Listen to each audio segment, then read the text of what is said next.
Okay, before we move on to calculating ATP amounts, we're going to do a recap of all of the processes, all of the metabolic processes involved in aerobic cellular respiration, side by side in one table, and we'll list their net reactants and their net products all in one place. So from glycolysis, we started with glucose, because remember we were breaking down glucose. We were going to oxidize glucose during glycolysis. And what we are oxidizing it to form is pyruvate. And not only one pyruvate, but two, because we split that glucose in half, and each half produced a pyruvate molecule. And in the process of oxidizing that glucose to pyruvate, we also produced NADH molecules. And we did that by reducing NAD molecules. So the oxidation of glucose provided the protons and electrons required for the reduction of NAD to NADH. Now we also had some ATP produced in glycolysis. So if we look back at our glycolysis reaction, we had to start the process by using 2 ATP to get the process started, to put glucose into a form that could be easily broken down. And at the very, very end of the process, we made a total of 4 ATP molecules. But because we started with 2 and we ended with 4, 2 of the 4 that we ended with can essentially be canceled out from the 2 that we started with, so that at the end of glycolysis we have a net production of 2 ATP molecules. Okay. So we're going to put our 2 ATPs here, and those 2 ATPs were made from the substrate level phosphorylation of ADP molecules. So from taking phosphate molecules from some organic substance that was in the reaction and taking those phosphates and adding them to ADP to make ATP. So that's substrate level phosphorylation. Okay. And in order to phosphorylate them, you also had to have the phosphates. So we're going to go ahead and add the phosphate molecules here too. So these are our net reactants and net products for glycolysis.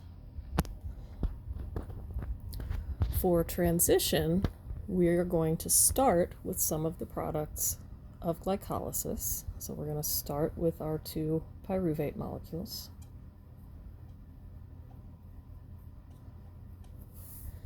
And remember that during transition, you are oxidizing that pyruvate.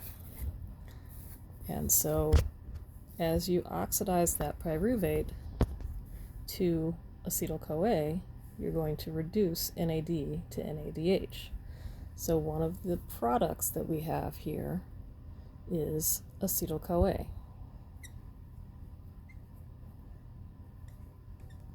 And since we had 2 pyruvate molecules that we were oxidizing, we're also going to have 2 acetyl-CoA molecules that we are producing. Okay. And in order to get those, we had to initially add the coenzyme A.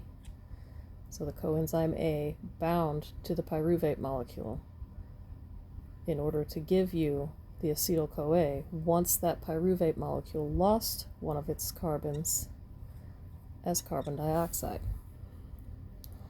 Okay. And again, as this oxidation happened, we also needed to have a reduction reaction.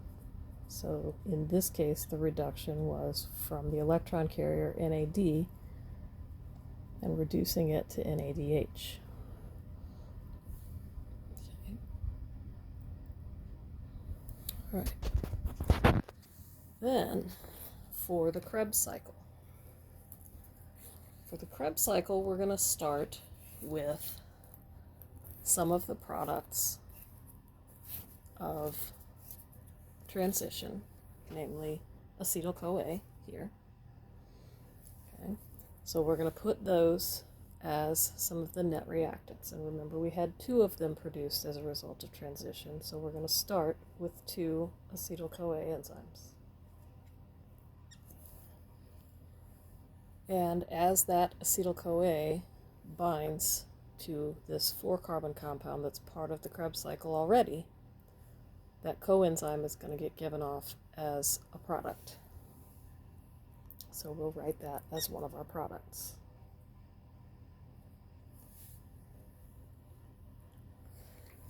Then the 6-carbon compound that was produced as a result of combining this 2-carbon compound with this 4-carbon compound, this 6-carbon compound then gets oxidized to a 5-carbon compound.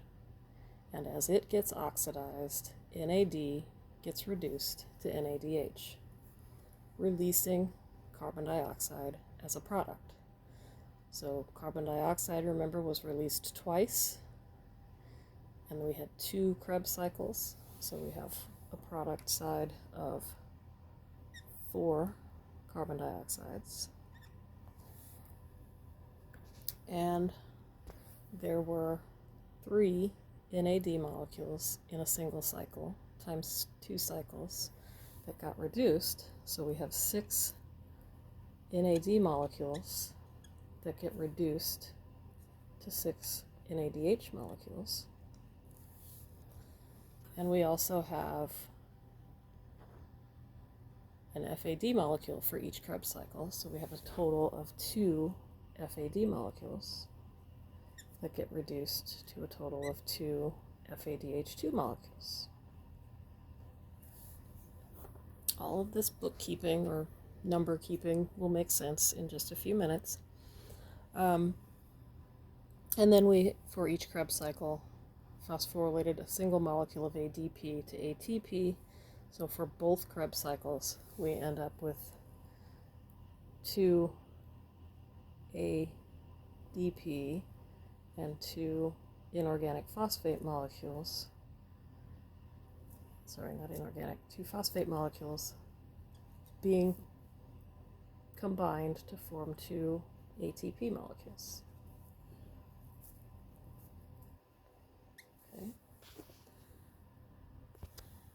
Now for the final step, for oxidative phosphorylation in that electron transport system. So remember that we said that in the electron transport system that we were going to take our NADH and our FADH2s that were produced from all of these original processes here, glycolysis, transition, and Krebs. We were going to take these reduced electron carriers and we were going to oxidize them again. So put them back into their oxidized form. And as we do that, the electrons and protons that are released are going to be used ultimately to power the phosphorylation of ADP to produce lots of ATP. So much so that for every FADH2, we produce 2 ATPs, and for every NADH, we produce 3 ATPs. Now that's a lot of NADs and NADHs. That's a lot of ATPs that will end up being produced. So we'll make a count of everything that we have. So we have 2 NADHs here, 2 here, and 6 here. So that's a total of 10 NADHs that we're going to start with as net reactants of the electron transport system. And we're also going to start with 2 FADH2s.